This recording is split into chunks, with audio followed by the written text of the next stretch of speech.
Twitter y todo ello. Mi querido Michael, te saludo con mucho gusto. ¿Cómo estás? Hola Jesús, buenas tardes, mucho gusto en saludarte. No, hombre. Oye, pues yo lo primero que te pregunto es, esta decisión de mantener al ejército en las calles hasta el 2028, ¿está justificada? ¿No está justificada? ¿Va en contra de la propia cuarta transformación del discurso del presidente de la República? ¿Es acorde a lo que se vive en el país por la presencia de un crimen organizado militarizado? ¿Cómo entendemos mantener al ejército en las calles? ¿Cuál es la lectura que le das? Mira Jesús, yo creo que hay que verlo en el contexto. Lo de menos sería ampliar unos años más la presencia del ejército. Sin embargo, si uno lo mira junto con las reformas que se hicieron a la ley de la Guardia Nacional para que ésta esté constituida, formada por elementos de las Fuerzas Armadas, eh, pues en primer lugar estás viendo que no hay verdaderamente un propósito por tener una fuerza civil. Y si esto lo miras además con los controles débiles que pusieron en esta propuesta de reforma al quinto transitorio, en realidad no se está realmente generando un régimen de rendición de cuentas del ejército. Es algo que además el ejército ha evadido constantemente. Entonces, es una preocupación porque más bien lo que parece es que estamos ampliando la presencia del ejército, no solamente en tiempo, sino en facultades y en el tipo de actividades, y esto es verdaderamente preocupante. Preocupante no nada más para mí, sino para los órganos internacionales que se han expresado con esta misma preocupación. Es preocupante para la vida democrática del país también. Hoy te tocaste un punto que me gustaría que profundizaras, Michael. Los controles, porque mucho de lo que se ha discutido y que ha argumentado el sector de Morena para llevar a cabo esta iniciativa y esta acción es, estamos poniendo controles precisamente, estamos manejando las cosas diferentes a como lo hizo Calderón o lo hizo Peña Nieto, pero estos controles, me dices, son débiles. Sí, la propuesta de reforma lo que está diciendo es que va a comparecer cada 6 meses las Fuerzas Armadas para explicar o dar un informe.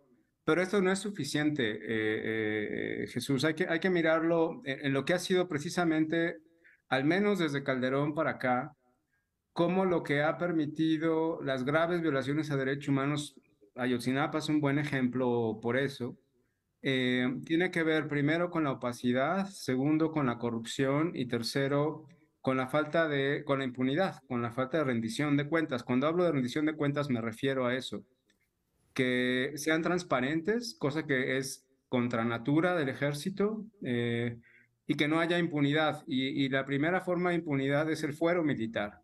Y la segunda forma de impunidad es esta crisis que tenemos en México de 90 y tantos % de impunidad en casi todos los delitos. Ninguno de estos gobiernos, tampoco este, ha generado procesos de fortalecimiento de la justicia, particularmente la Procuración de Justicia, ni tampoco ha fortalecido suficientemente los mecanismos anticorrupción.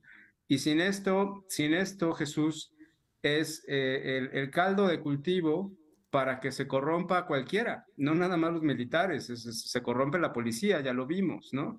Entonces, que sea efectivo o no, no depende de que sean civiles o militares, sino de que existan estos controles y estos controles siguen sin existir. Hay un punto en toda esta discusión, Michael, y te quiero pedir tu lectura precisamente porque sé que tú has estudiado a fondo este tema. Y es que mucha gente dice, bueno, no hay policías como bien señalabas, se tiene que mantener el ejército en la calle, hay que encontrar la forma de combatir al crimen organizado y todo ello, pero me da la impresión de que no avanzamos más allá de 2024. Es decir, nos quedamos en que si López Obrador, si el presidente López Obrador es distinto a Calderón o Peña, pero no estamos pensando qué va a pasar después de que López Obrador se vaya. Ha sido una lógica permanente cortoplacista. O sea, el ejército está de manera temporal desde 1998. Y siempre cada presidente dice, desde Cedillo, cada Ujú, sí, presidente claro. dice es de manera temporal. de manera temporal.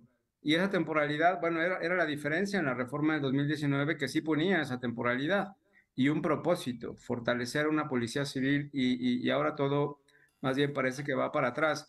A ver, sí, tenemos que mirar en el mediano y largo plazo cómo estas políticas son efectivas o son eficaces. Y me parece que la misma historia mexicana nos ha enseñado que no lo son.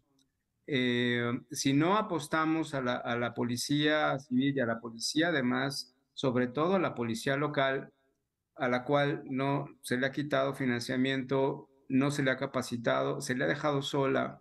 Se habla mucho de la corrupción, bueno, de la colusión de la policía con el crimen organizado, es cierto, pero en buena medida es porque se les ha dejado solos, porque los jefes inmediatos y los presidentes municipales que proceden de los partidos también se han corrompido.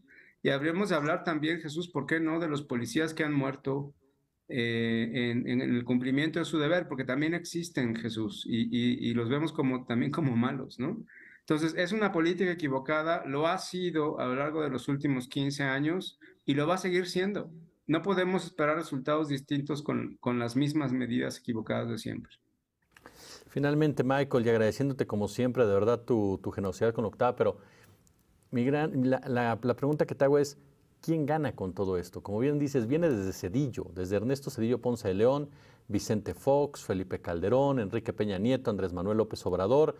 Es decir, hablamos de diferentes partidos políticos. Supuestamente hablamos de políticos con formaciones distintas, con visiones distintas incluso, pero que cuando se trata del ejército, cuando se trata del tema de la seguridad particularmente, la lógica es de la militarización. Entonces, ¿quién gana con todo esto? Mira, básicamente dos. Si tú lo miras a partir de sus resultados, por sus frutos los conoceréis, ¿no? Gana el crimen organizado, porque si algo hemos visto en este país es que es el crimen organizado que se ha fortalecido, que tiene mejor armamento y cada vez va a tener mejor armamento, que se ha diversificado, que controla cada vez más territorios, no solamente en México.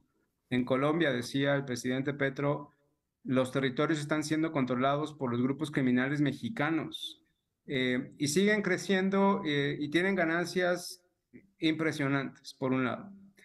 Y hay que recordar que cuando hablamos de crimen organizado no estamos hablando de un ente separado, distinto del poder político, porque el nivel de colusión que existe entre la clase política, y eso es algo que tenemos que revisar ya, y el crimen organizado, ambos están siendo beneficiados. Y el crimen organizado es parte de las campañas políticas y es parte no solamente económica, de manera económica o para financiarlas, sino además son un actor político en sí.